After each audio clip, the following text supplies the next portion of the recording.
What's going on, everybody? Brandon here.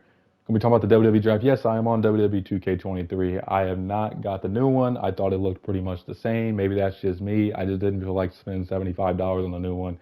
Maybe we'll get it eventually. Don't judge me. We're gonna be talking about the WWE Draft. And me, I like the draft. I like the draft concept. It freshens up the rosters, fresh storylines, rivalries, matchups. And that's a good thing for WWE, for the fans, for the wrestlers, because WWE has a tendency of sometimes dragging on a feud too long or doing the same match over and over again. And this is a good way to, get, maybe someone a fresh start on this show when there wasn't nothing for them creatively on this show, or send someone back down to NXT who just needs a fresh character, or just, to help some of the younger wrestlers, whatever the case may be. It's a good thing for everybody involved. And I really miss when they did brand exclusive pay-per-views, because I feel like it gave a lot of wrestlers who normally don't get pay-per-view time an opportunity to shine on the pay-per-view and on a bigger stage. And it just feels like sometimes with WWE, it's the same wrestlers on the pay-per-view because they do a co-branded pay-per-view. And most of the time, you're going to put the same wrestlers who sell tickets on the pay-per-view. So a lot of these people in the back ain't getting an opportunity to even get a match on a pay-per-view unless they're in a feud with those bigger stars. So, eventually it would be dope if they went back to doing, for example, Backlash, Raw, Judgment Day, SmackDown. Not Judgment Day the group, but the old pay-per-view Judgment Day. That's a bad example, but you guys know what I mean.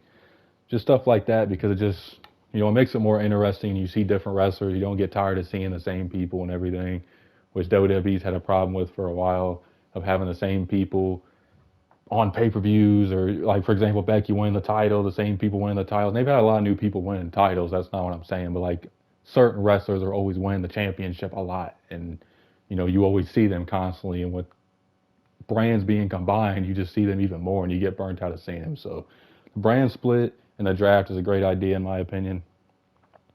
This draft, kind of boring. And maybe it's just the way WWE does. The last few drafts haven't really been that exciting. We all know Vince, he would do the draft and then be like, oh, let's do a superstar shakeup and all that. And that was just stupid anyways. But this draft just, not a lot of people changed brands. Not a lot of people really switched up. It was kind of just maybe 6 or 7 wrestlers actually switched brands. It was everybody just staying where they were to begin with. And, maybe that's USA and Netflix, because Raw is going to Netflix in a few months and SmackDown's going to USA. Maybe their executives are telling them, listen, we like the rosters where they are at.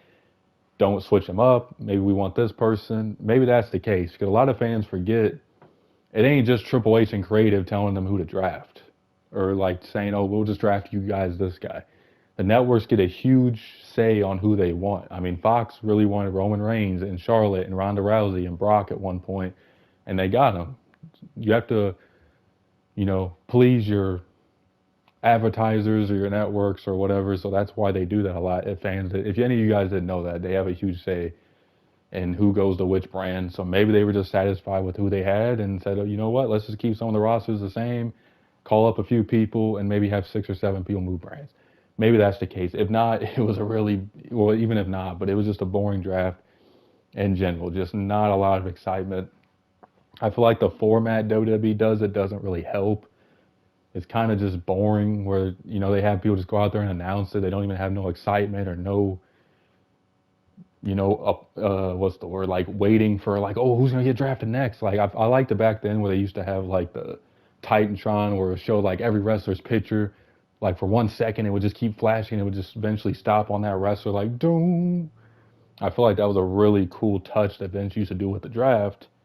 And now they don't really do that anymore. They just have them go out there and say, Raw selects Braun Breaker, SmackDown selects Cody Rhodes. Like it just feels so boring and bland to me at this point. Like it's just not even worth getting excited about, especially if they're not even switching brands. It's just like, what's the point of watching this shit?